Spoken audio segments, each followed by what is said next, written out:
Korea Composite Stock Price Index Data Board is brought to you by Instinet.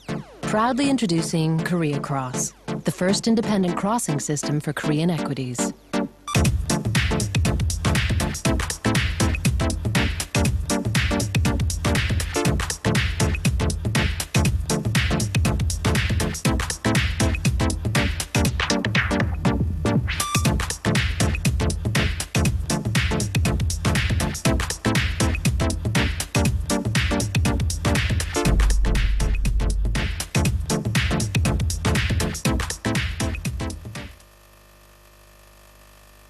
Korea Composite Stock Price Index Data Board, brought to you by Instinet, the leader in electronic trading for more than 35 years, because best execution is our #1 priority. Instinet, innovating everywhere to reduce trading costs anywhere. Ever since he was a boy, Raymond's waited to try ice cream. He told himself he'd have his first one at 30. Then it was after he got married. And now it's when he gets the big promotion. Even though Raymond can afford ice cream, he resists and continues to wonder what ice cream tastes like.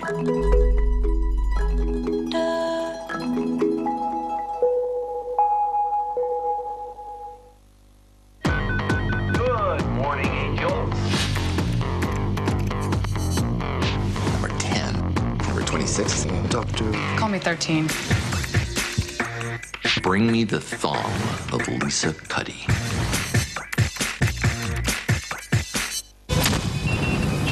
She's on fire.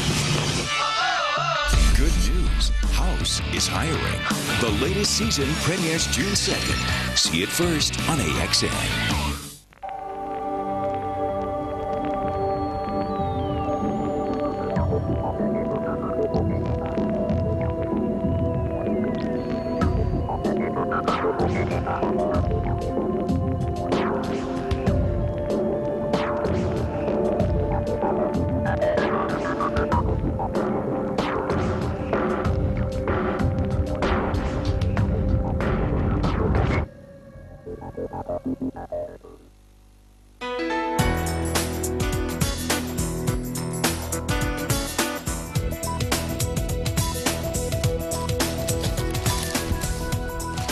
America may be days away from withdrawing 4 naval vessels moored off the coast of Myanmar. Defense Chief Robert Gates once again condemning the military government for blocking international aid, which has only been going in drips and drabs rather than the full Monty. Zarni is currently a visiting research fellow at Oxford University. He founded the Free Burma Coalition, one of the web's first and biggest human rights campaigns in support of Aung San Suu Kyi's National League for Democracy. And Dr. Zarni joins us today from Singapore. Doctor, good morning to you.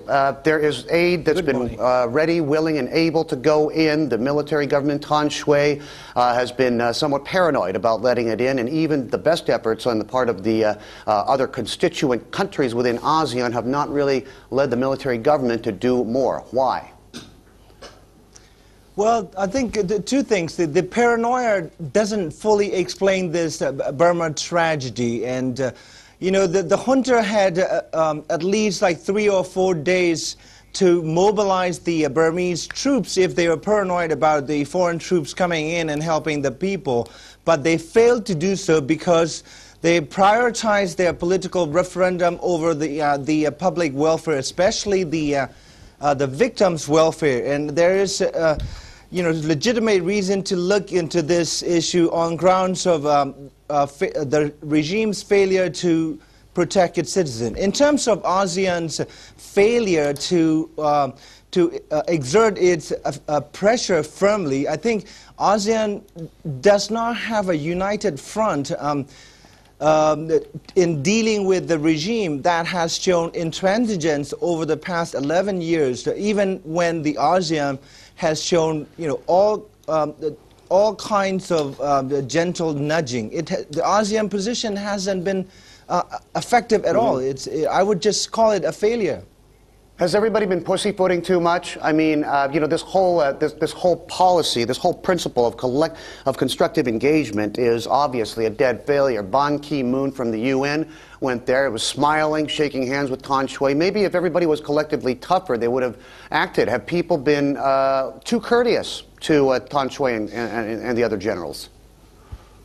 Yeah, that, and also I think that the Chinese and the Indians have provided the Burmese regime a large comfort zone from which they stake out an opposition against the more humanistic community of the world's governments, and that has been a major problem. China protects effectively the Burmese regime. In terms of Ban Ki-moon going to Rangoon and engaging with the regime, it is not necessarily an appeasement. However, Ban Ki-moon misunderstood the regime's calculation. What the regime has been trying to do is to string along the international community using minimalist stop-and-go tactics. And so I think like the ASEAN and other countries in the region should not be fooled by this stop-and-go policy. And the bottom line is we have a regime in the country that does not have the public's interest or public welfare at the centerpiece of its policy making or decision making. That is the crux of the matter. And a cyclone is only a natural disaster. The regime itself is the disaster. That's a question that ASEAN and China and other countries need to address.